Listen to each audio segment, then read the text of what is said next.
Halo Sobat Cendeki ya, khususnya kamu warga Kabupaten Kebumen, sudah tahu belum kalau baru-baru ini pemerintah Kabupaten Kebumen telah mengesahkan perda tentang fasilitasi pengembangan pesantren dan pendidikan keagamaan tanggal 19 Februari 2024. Nah, kira-kira perda ini bakal menguntungkan atau merugikan ya? Kita akan bahas di Point, Podcast of Intense Talk.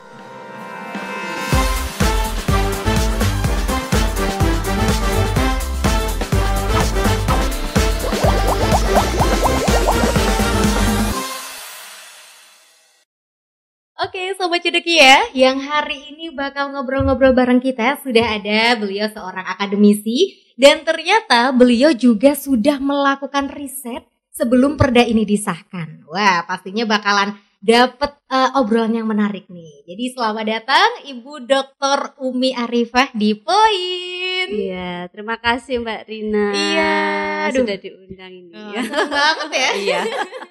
Karena kemarin kita sempat mau beberapa hari yang lalu. Iya. Cuma belum sempat aja ya. Takdir Tuhan belum berkehendak hari itu. Iya. Alhamdulillah hari ini ya kita bisa benar-benar ngobrol-ngobrol. Betul, bisa sharing-sharing gitu ya. Dan ini obrolannya cukup menarik, apalagi di Kabupaten Kebumen ini kan memang termasuk salah satu kota dengan pesantren yang banyak ya. Betul. Termasuk banyak, kotanya nggak begitu besar, tapi pondok pesantrennya tuh banyak. Dan baru-baru ini juga perdanya baru disahkan. Padahal undang-undangnya itu sudah ada sejak tahun 2019 ya Bu. Undang-undang nomor 18 tentang pesantren. Betul. Nah, kalau menurut Ibu sendiri karena sudah melakukan riset, ini termasuk keterlambatan gak sih adanya perda ini? Oke. Terima kasih Mbak Rina. Jadi memang perda tentang pesantren ini ya ditetapkan itu kebetulan 2024 ya. Iya, baru-baru aja itu nomor 3 ya. Ini memang memiliki payung hukum tadi di Undang-Undang 18 tahun 2019. Kalau di beberapa kabupaten sebenarnya sudah ada. Iya, sudah ada ya. Tapi memang agak unik di Kebumen. Uniknya apa nih Bu? Iya, kalau di kabupaten lain itu kan lebih fokus pada tentang perda pesantren aja. Iya, betul. Tetapi kalau di Kabupaten Kebumen itu ada penambahan dan pendidikan keagamaan. Nah, itu yang menjadi berbeda dengan beberapa kabupaten lain. Seperti misalnya Pekalongan, Tegal. Itu ya bicaranya hanya pesantren saja. Ini menjadi menarik gitu. Sehingga kalau melihat dari judulnya saja, ini tentunya mengakomodir keagamaan yang lain. Betul. Kalau bicara pesantren itu kan identik ya pasti Islam. Islam aja. Iya, betul. Tetapi dengan adanya pendidikan keagamaan, ini makanya agama-agama lain terakomodir. Lembaga-lembaga yang lain tentunya. Ini yang menjadi pembeda juga ya dari kabupaten-kabupaten lain. Mungkin dibilang terlambat juga tidak, dibilang nggak terlambat, tapi ya memang payung hukumnya udah lama gitu ya. Mungkin karena yang bikin lama ini karena kita ada 2 kali ya Bu ya, pendidikan keagamaannya itu kali ya. Iya, bisa jadi karena perda ini sebenarnya kan inisiatif dari DPRD. Saat itu tuh Komisi A ya yang membidangi dan prosesnya sebenarnya udah lama Mbak. Tetapi dalam proses penyusunannya itu terjadi ya ada sempat penolakan ya di internal komisi begitu. Akhirnya berlanjut dan barulah ditetapkan dengan pansus yang baru itu baru kemarin ya seperti itu. Sebenarnya dalam proses penyusunan sudah cukup lama dan memang betul tadi bahwa Kabupaten Kebumen ini data Kemenak ya yang terdata itu ya. Itu datanya baru ada 117 tapi saya yakin itu jauh lebih dari itu dan dari yang banyak itu belum tentu semua berbadan hukum. Iya. Nah, ketika pesantren katakanlah atau pendidikan keagamaan lain kok tidak berbadan hukum, ini nanti akses mendapatkan bantuan dari pemerintah tentunya akan menjadi susah. Gitu. Jadi berarti akses bantuan itu juga tertuang di dalam perda ini ya. Sebelum kita ngomongin soal isi perda nih Bu, karena Ibu ini juga melakukan riset dari sebelum perda disahkan. Penasaran sih Rina, Ibu menemukan fakta-fakta menarik apa saja di lapangan? Ya. Pertama selain tadi di dalam proses penyusunannya yang agak lama itu ternyata di dalamnya itu ya ada konflik-konflik internal lah bahasanya begitu.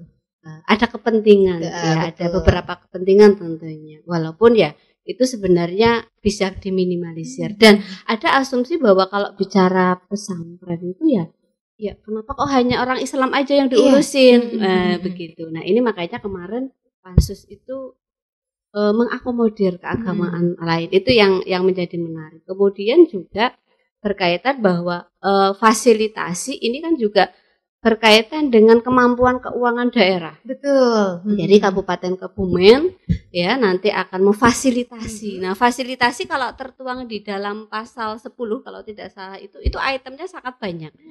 Ya, sarana prasarana, pengembangan SDM, bahkan akses teknologi dan seterusnya. Ini tertuang di dalamnya. Gitu. Nah, yang menarik juga bahwa tadi karena awalnya hanya berbicara pesantren yang fokusnya adalah Islam saja. Kemudian beralih ada pendidikan keagamaan, maka nilai-nilai moderasi itu menjadi muncul di situ. Ini yang menurut saya menjadi nilai cukup menarik, nilai Kabupaten Kebumen. Betul, gitu. Hanya memang nanti tinggal bagaimana setelah ditetapkan. Nah, itu gitu dia. Ya. Nah, setelah disahkan ini kira-kira kedepannya bakal seperti apa gitu. Ternyata fakta-fakta yang menariknya banyak gitu ya Bu ya.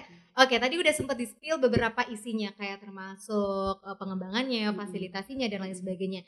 Kita penasaran juga Bu, karena mungkin masih banyak masyarakat di luar sana khususnya pengelola pesantren juga belum pada tahu kan ya tentang perda ini. Kira-kira isi perda ini khususnya gitu ya tentang apa nih Bu? Ya oke. Jadi bahwa perda ini kan mandat ya memiliki payung hukum tadi. Betul. Undang-Undang 18 tahun 2019 tadi tentang pesantren. Ini sebagai payung hukum awal. Nah tadi bahwa ini sebagai afirmasi kebijakan yang memang untuk memayungi pesantren itu mendapatkan akses tadi ataupun perlindungan. Nah, di dalam pasal 10 gitu ya, di dalam perda itu ada tadi beberapa fasilitasi yang bisa dilakukan oleh pemerintah daerah terhadap pesantren ataupun pendidikan keagamaan. Jadi ada sarana prasarana. Berarti segala sesuatu, dan itu bisa gitu kan, pesantren atau pendidikan keagamaan itu mengakses ya adanya hibah dan seterusnya terkait dengan sarana prasarana.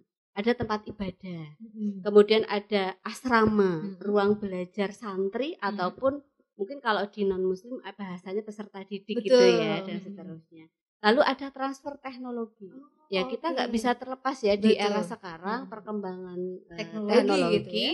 Tentunya baik pesantren atau pendidikan keagamaan ini mengakses ini. Baik mungkin dari proses awal pendaftaran santrinya, begitu kan, proses pembelajaran dan seterusnya. Kemudian juga tidak lupa pengembangan kapasitas SDM. Kita harus ingat banget sekarang pesantren-pesantren itu sudah banyak kok memiliki PLK. Jadi santri itu diberikan skill, iya selain pinter ngaji, iya, tapi ada bekal gitu ya. Betul, makanya tergantung nanti pesantrennya kan, apakah mungkin desain grafis kah, pertanian, peternakan dan seterusnya. Ini luar biasa gitu, pesantren ini ke depan menjadi lembaga yang buat saya sangat menarik gitu loh, untuk ditambah banyak pesantren itu juga memiliki lembaga formal juga. Betul. Kan ada sekolahnya begitu. Nah tadi ya ada pengembangan SDM juga. Kemudian ada mediasi penugasan ya ustadz atau guru sekolah minggu mungkin bagi yang Kristen Katolik gitu ya dan seterusnya. Dan tenaga pendidik ya mungkin berkaitan dengan bagaimana kesejahteraan tenaga pendidiknya. Ya. Ada lagi juga akses layanan kesehatan. Itu tertuang di dalam perda. Nah ini bagaimana nanti kesehatan santrinya gitu kan dan seterusnya ini bisa difasilitasi. Nah itu ya nanti peningkatan manajemen tata kelola kelembagaan. Ya bahwa pesantren. Nah ini yang menjadi catatan juga bahwa ketika sudah dia menerima hibah ya atau uang dari negara katakanlah bantuan, maka pertanggungjawaban secara administrasi terhadap negara ya harus terpenuhi. Oke, biasanya di administrasi yang cukup terkendala ini nah, ya di mana-mana. Maka harus siap pesantren ataupun pendidikan keagamaan ini harus siap terhadap persyaratan administratifnya, betul. Iya. Jadi ibaratnya itu jangan mau enaknya aja tapi tidak memenuhi kewajibannya. Iya, gitu karena nanti apa? Dampaknya kalau dia sudah siap dengan tadi menerima hibah atau uang gitu ya, bantuan, maka nanti ketika tidak bisa dipertanggungjawabkan transparansinya, akuntabilitasnya, iya korelasinya dengan hukum. Iya. Nah, ini kan agak di satu sisi ini menguntungkan, tetapi siap tidak dengan segala konsekuensi tadi. Ya. Nah, ini menjadi catatan juga itu di dalam perda ini. Terus juga ada dukungan pengadaan ini. Kalau pesantren itu ada kitab kuning. Nah, memang pesantren itu kan harus identik ya, ada dengan kitab kuning dan kitab-kitab lainnya yang tentunya disesuaikan. Atau buku-buku pengetahuan keagamaan. Ya semuanya ya, mungkin tafsir-tafsir atau juga kan mungkin di Katolik, Nasrani gitu ya. Juga kebutuhan pengetahuan gitu ya. Itu bisa dipenuhi. Nah, kemudian juga ada keuangan. Terus ada kerjasama program. Nah, misalnya bisa saja tadi bahwa pesantren sudah punya BLK, santrinya sudah dilatih, maka bisa dibangun kemitraan dengan OPD lain misalnya ya, terkait dengan pemasaran produknya, pelatihan skillnya dan lain-lain. Itu sangat bisa. Kemudian pendidikan pelatihan tadi ada pemberdayaan ekonomi, pembinaan dan pendampingan. Wah, ini kalau sudah terrealisasi kayaknya bagus banget gitu. Bagus banget. Nah, tapi ini Bu, yang menjadi pertanyaan adalah dari sekian banyak isi perda tersebut gitu ya, ada nggak sih yang sempat menjadi kontra isinya? Kalau ada, ini tentang apa waktu itu Bu? Jadi kalau yang menjadi kontra itu sebenarnya di awal adalah tadi memasukkan item pendidikan keagamaan. Ini yang kemarin sempat ini sisi keadilannya di mana? Itu karena awalnya kan judulnya nggak seperti itu. Iya, seperti itu. Tetapi karena tadi sudah tertuang, ini sudah mengakomodir. Namun adalah yang nanti menjadi PR ke depan adalah kemampuan keuangannya. Nah, itu dia. Kemampuan keuangan daerah di dalam memberikan fasilitasi tadi. Nah, tentunya ini juga menjadi kewenangan satkernya siapa, OPD-nya siapa. Kalau sampai saat ini kan Kesra mungkin ya, yang Kesra membawahi. Dan yang menjadi PR besar juga salah satunya adalah data. Nah, prasyarat awal dia bisa mendapatkan tadi fasilitas dari perda itu. Iya, itu kan harus ada legal hukumnya. Nah, itu jadi berbadan hukum. Nah, ini kalau dia pesantren atau pendidikan keagamaan lain kok tidak berbadan hukum, tentunya nggak bisa.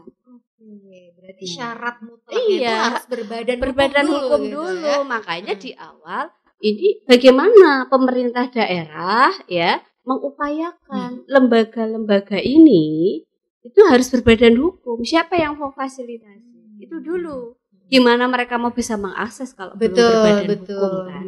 Nah, ini harus berbadan hukum dulu. Nah, sampai hari ini ya mungkin nanti bisa berkoordinasi. Ini kan memang ya kalau bicara perda itu tidak hanya sebetulnya hanya pemerintah daerah saja, DPR saja. Tapi misalnya di situ ada peran Kementerian Agama. Begitu kan. Itu harus masuk di situ. Bisa saja berkolaborasi. Ini kan bisa saja kemitraan. Membangun kemitraan. Bagaimana memfasilitasi pesantren agar bisa berbadan hukum dulu deh. Jadi jelas berapa sih pesantren di Kabupaten Kebumen yang berbadan hukum. Kalau ada sekian yang belum, fasilitasi. Gitu. Dibuat itu forumnya silakan di badan hukumnya. Ya tentu saja kalau bicara fasilitasi ya diharapkan bisa gratis begitu. Siapa sih yang nggak mau gratisan juga ya? Peran itu harus hadir gitu kan, harus hadir. Pemerintah daerah itu harus hadir di situ. Nah, baru setelah itu masuklah kepada tadi fasilitasinya. Apakah tadi bantuan keuangan kah? sarana prasarannya, atau pengembangan SDM-nya dan lain-lain. Tadi kan sangat banyak sekali, dan intinya fasilitasi itu sesuai dengan kebutuhan dari pesantren itu sendiri ya, Bu ya. Oke, mengingat karena kebutuhan pesantren satu dengan pesantren yang lain juga beda, apakah dalam penyusunan perda ini kemarin sebelum disahkan ada keterlibatan dari pihak-pihak pesantren, terus juga pihak-pihak akademisi di lingkungan pendidikan keagamaan, itu ada nggak, Bu? Ya, kalau ada saya bilang ada, tetapi kalau bisa dikatakan maksimal atau tidak, ini hasil riset ya. Iya, hasil riset itu belum terlalu maksimal. Kenapa, Bu? Iya, karena di dalam proses awal, mungkin kalau saya mengikuti ya yang kasus terakhir itu, bahwa mayoritas itu dilibatkan ketika proses konsultasi publik. Iya, jadi konsultasi publik itu memang sudah bagus ya, mengundang dari kalau kemarin kebetulan saya hadir secara langsung begitu kan, dari tokoh-tokoh agama yang ada ya, baik itu muslim ataupun non-muslim itu sudah hadir dan memberikan masukan. Namun memang aspirasi yang lebih mendalam begitu kan. Nah, ini masih agak minim begitu, agak minim. Tapi menurut saya tidak masalah, karena perda itu kan nanti bisa saja dilakukan adanya penyesuaian. Atau diperkuat lagi nanti dengan adanya peraturan Bupati yang lebih teknis begitu.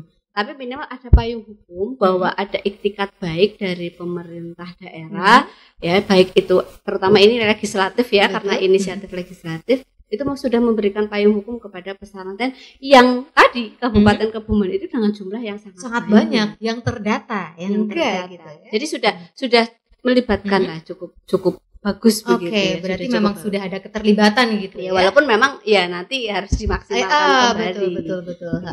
Jadi memang sebenarnya Kabupaten Kebumen ini sangat kompleks ya, sangat kompleks. Ternyata juga bukan hanya masyarakat muslim aja, ternyata ada juga agama-agama lain. Makanya perlu adanya keadilan di sini gitu ya.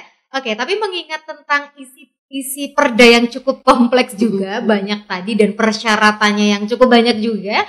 Kira-kira kalau dari hasil risetnya Ibu, apakah pesantren yang ada di Kebumen atau mungkin juga lembaga pendidikan keagamaan di Kabupaten Kebumen sudah siap dengan adanya perda ini? Nah, itu kemarin yang memang sempat saya sampaikan di dalam konsultasi publik gitu ya, bersama DPR dan juga melibatkan tadi multi stakeholder.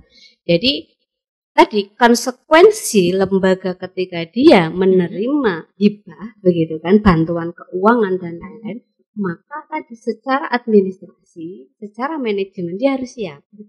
Nah, berdasarkan pengamatan saya sampai hari ini kita masih problem terhadap pertanggungjawaban administrasi. Jadi urusannya kan dengan negara ya, iya dengan negara begitu. Itu memang masih belum maksimal. Nah, ini yang harus dari awal itu disiapkan. Makanya itu saya mengusulkan bahwa ini harus siap dulu pesantren dan pendidikan keagamaan, apakah melalui pelatihan kah begitu kan, atau workshop kah, atau apa terserah begitu ya bunyinya. Mereka dilatih dulu bagaimana sih pengelolaan keuangan yang bersumber dari negara. Bagaimana teknik pengajuannya, bagaimana teknik pengelolaannya, bagaimana teknik pelaporannya, evaluasi dan seterusnya. Harus siap dulu, karena kalau tidak nanti menjadi problem. Ya, niatnya bagus begitu kan, mendorong gitu kan, memajukan pesantren, tetapi karena problem administrasi saja ini malah kasus hukum. Malah tidak maksimal juga. Iya, ini yang memang dari awal saya sudah sampaikan bagaimana kesiapan pesantren dan ini, karena bicara administrasi itu mohon maaf ini kalau yang biasa mungkin ya jalan nggak masalah, tapi kalau dengan negara kan harus ada urusan mungkin pajak lah begitu. Secara kan administratif harus terstruktur gitu, dan harus diingat harus ada nomenklaturnya. Nah, ini kan harus nggak boleh ya, kode rekeningnya harus sesuai dan seterusnya. Itu yang memang pernah saya sampaikan juga, ini itu yang harus siap dulu. Manajemen, nah setelah itu kan manajemen pengelolaannya, mereka siap enggak gitu. Jangan hanya siap menerima uangnya saja. Menerima uangnya, dan harus diingat yang namanya sifatnya bantuan keuangan itu ya harapannya kan lebih mandiri ke depannya ya. Jadi mensupport, setelah itu harapannya mandiri. Nah, ini bagaimana agar bisa mandiri? Berkembang secara mandiri. Tadi misalnya ya, sudah ada PLK, sudah dilatih. Terus bagaimana luarannya? Ya harus disupport terus. Sehingga bukan berarti bahwa nanti mendapat, ya pasti pengennya berlanjut terus ya, dapat juga. Apalagi kalau pesantren itu kan bisa mengakses dana abadi. Nah, dana abadi. Nah, tapi tadi tentunya akan lebih baik kalau pesantren itu setelah mendapatkan bantuan keuangan, sarana prasarana, penguatan SDM jauh lebih mandiri ke depan untuk santri-santrinya. Oke, berarti ini artinya pesantren ini harus terus berprogres jadi lebih baik ya. Tapi sebelum jauh ke situ ya Bu, sebelum ini Ibu, menurut pandangan Ibu sendiri, pesantren yang ada di Kebumen bagaimana kondisinya? Kalau yang besar ya mungkin ya mudah begitu ya. Karena begini, pesantren itu kan memang pembiayaannya murni dari santri ya, yang utama ya. Oke, kalau tadi bantuan-bantuan itu sifatnya kan tidak, maksudnya tidak rutin dan seterusnya. Tapi yang besar, yang banyak santri. Nah, bagaimana dengan pesantren yang kecil gitu? Tadi yang udah kecil, belum berbadan data lagi gitu. Nah, ini kan menurut saya itu jauh lebih banyak. Nah, bagaimana ini justru tadi pemerintah hadir di situ harus diingat. Coba kita bayangkan di dalam pesantren yang besar begitu ya, yang 1.000 saja katakanlah santri. Itu kan dikontribusi terhadap pendapatan daerah. Betul. Atau juga bisa membantu perekonomian masyarakat lokal. Warungnya jadi laku, ada pajak, ada beli ini, beli itu ya, transportasi dan seterusnya. Kalau pesantren ini tumbuh, kemudian santrinya banyak, pasti akan memberikan kontribusi pada pemerintah daerah atau bahkan masyarakat lingkungan sekitar situ gitu ya. Iya. Ini coba kalau lihat banyak pesantren-pesantren besar itu kan ekonomi masyarakatnya betul. Nah, ini kontribusinya menurut saya sangat besar. Tapi kalau tadi tidak terlalu diurus begitu ya, negara. Ini kan bahasanya negara harus hadir. Betul. Ya. Pemerintah itu harus hadir. Negara harus hadir akan adanya pesantren ataupun pendidikan keagamaan. Hadir itu tadi sekarang sudah jelas payung hukumnya. Regulasinya sudah ada, sudah jelas, tinggal bagaimana ini diimplementasikan. Ini yang menjadi PR cukup besar gitu ya. Bahkan dengan sekian banyaknya pesantren, harusnya yang menjadi pusat perhatian itu bukan hanya pesantren-pesantren yang gede aja gitu ya. Bagaimana yang kecil-kecil. Iya, gimana yang kecil ini akhirnya bisa tumbuh nantinya. Dan harapannya dengan adanya perda ini juga pesantren semakin berkembang seperti tadi yang Bumi bilang. Iya. Tapi Ibu, kalau menurut Ibu ya, seandainya nih perda ini betul-betul berjalan, betul-betul terrealisasi, artinya mulai dari santri itu sendiri, terus juga pendidikan keagamaannya kan diakui ya, mendapat pengakuan, terus juga secara SDM kualitasnya oke lah, bisa bersaing dengan pendidikan-pendidikan formal. Kalau kayak gitu nih Bu, kira-kira santrinya perlu nggak sih melanjutkan ke pendidikan formal? Oke, jadi kalau selama ini ya di Kabupaten Kebumen khususnya, karena memang kemarin agak sempat saya singgung juga, tetapi tidak tertuang di dalam perda. Jadi penyetaraan ya, jadi proses penyetaraan pendidikan begitu kan, baik dari tingkat dasar sampai bahkan perguruan tinggi misalnya Mahat Ali dan seterusnya. Tetapi sayangnya di perda ini tidak tercantum, tidak membahas itu. Maka sementara yang diakui ya tetap harus ijazah formalnya. Tapi ada beberapa pesantren besar, setahu saya biasanya seperti Gontor dan seterusnya itu, dia diakui. Jadi setara. Proses ijazah tadi ya, Mahat alinya itu diakui. Nah, cuma sayangnya kan belum. Iya, Kebumen itu belum seperti itu regulasinya. Ini kan butuh regulasi lagi. Betul. Regulasi. Jadi harus ada payung hukum terkait dengan bagaimana bahwa lulusan pesantren itu posisinya juga setara seperti pendidikan formal. Nah, ini mungkin yang memang belum di Kabupaten Kebumen. Iya, payung hukumnya belum ada. Iya. Jadi ya kalau bicara Kebumen ya pasti penting karena belum ada payung hukumnya. Jadi tetap santri ya harus tetap kuliah, tetap harus SD, SMP atau mungkin MI, MTS dan seterusnya. Oke, terlepas dari adanya payung hukum tentang pesantren gitu ya. Ya, mungkin ke depan semoga saja ya sehingga yang penyetaraan tadi itu diakui. Oke. Jadi tapi terlepas dengan adanya penyetaraan atau tidak, menurut Ibu pendidikan formal itu penting atau tidak? Penting sekali di era sekarang begitu ya. Begini, bicara pendidikan, ilmu itu kan sepanjang hayat gitu ya, betul. Namanya belajar begitu, belajar sepanjang hayat. Apalagi kalau kita di dunia bisnis begitu ya, atau di masyarakat ya. Pendidikan itu menjadi salah satu juga, katakanlah di pabrik saja, itu kan ada batas minimal pendidikan. Betul. Gitu. Misalnya harus minimal lulus SMA, SMA dan seterusnya. Menurut saya itu masih menjadi sangat penting. Bahkan kalau bisa ya, santri itu ya setinggi-tingginya menjadi profesor. Betul. S1, S2, S3 dan seterusnya. Agar apa? Jadi orang walaupun santri begitu ya, ataupun katakanlah pendeta misalnya ya, tetapi dia juga memiliki pendidikan formal yang tinggi. Jadi seimbang. Seimbang, dan itu sangat bagus dan sekarang sudah banyak. Nah ini saya juga sangat salut ya, di IAINU saja begitu kan ya, S1 itu banyak sekali dari santri. Betul. Iya, jadi mereka lulus itu selain dapat ilmu agamanya bagus, tetapi ilmu formalnya juga bagus. Betul. Karena di masyarakat itu juga butuh tokoh yang memahami dalam konteks agama ataupun secara umum, ilmu umum, pendidikan, mungkin ya, ahli hukum, gitu. Seperti Mbak Rina juga misalnya di bidang penyiaran, dan seterusnya. Ini buat saya harus wajib, mau dia santri mau bukan santri, yang namanya pendidikan itu. Oke, betul sekali ya. Jadi memang pendidikan itu harus, walaupun memang pada kenyataannya beberapa ya di tempat-tempat lain, mungkin pondok-pondok yang masih kecil, ada juga yang berpikiran bahwa kayaknya aku udah mondok cukup lama deh, udah cukup ilmu, merasa cukup gitu ya, akhirnya tidak melanjutkan ke perguruan tinggi. Padahal penting sekali gitu ya untuk melanjutkan ke perguruan tinggi. Nah, kalau misal mau kuliah, kerja, ngaji, dia itu ya Bu ya. Cocok banget sih emang, karena memang pada kenyataannya dia itu banyak sekali santri-santrinya gitu, santri-santrinya. Dan di sini juga ada asramanya ya Bu ya? Ada banyak santri juga di IAINU. Betul sekali ya. Nah, ini pertanyaan terakhir ya Bu ya, pertanyaan terakhir.